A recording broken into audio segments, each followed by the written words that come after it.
The order came at 2 a.m. Eastern. Valves on the Enbridge pipeline suddenly shut, cutting off nearly 500,000 barrels of oil per day headed for U.S. refineries.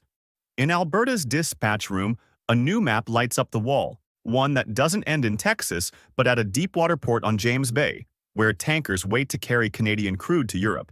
This isn't just a temporary slowdown. Overnight, Canada is redrawing the entire North American energy map. For decades, Canada's oil industry has been trapped in a one-sided relationship.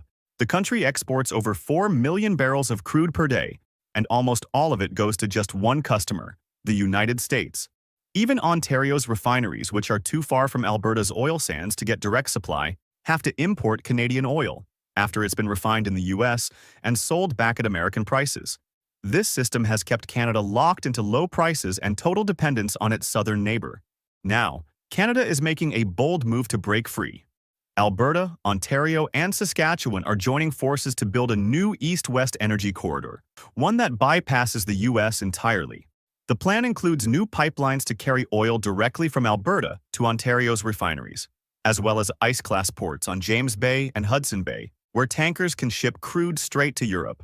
The Great Lakes and St. Lawrence Seaway could also become new export routes, allowing Canada to sell oil globally without ever touching U.S. soil. This isn't just about oil. It's a complete industrial strategy. The corridor could also connect to Ontario's Ring of Fire, a region rich in critical minerals needed for electric vehicles and batteries. Energy flows east, minerals flow west, a two-way trade network designed to last for decades. The U.S. should be worried. American refineries rely on Canadian heavy crude for 60% of their imports, and they've grown used to paying a discount for it.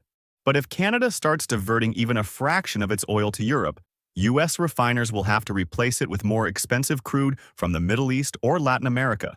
That means higher costs for them and higher profits for Canada. This is a major geopolitical shift. For the first time, Canada will have real options. It won't be forced to sell its oil cheaply to the U.S. Instead, it can choose the best market. That kind of leverage changes everything in energy negotiations. But challenges remain. Hudson Bay is frozen for much of the year, though new ice-class ships could extend the shipping season.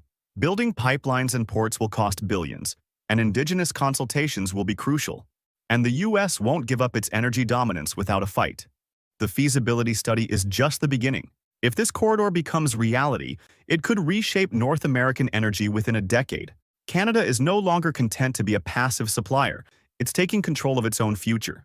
For years, Canada's oil flowed south because it had no other choice. Now, it's making one, and that changes everything. What do you think? Should Canada break free from U.S. oil dependence? Let us know in the comments, and don't forget to like and subscribe for more on energy and geopolitics.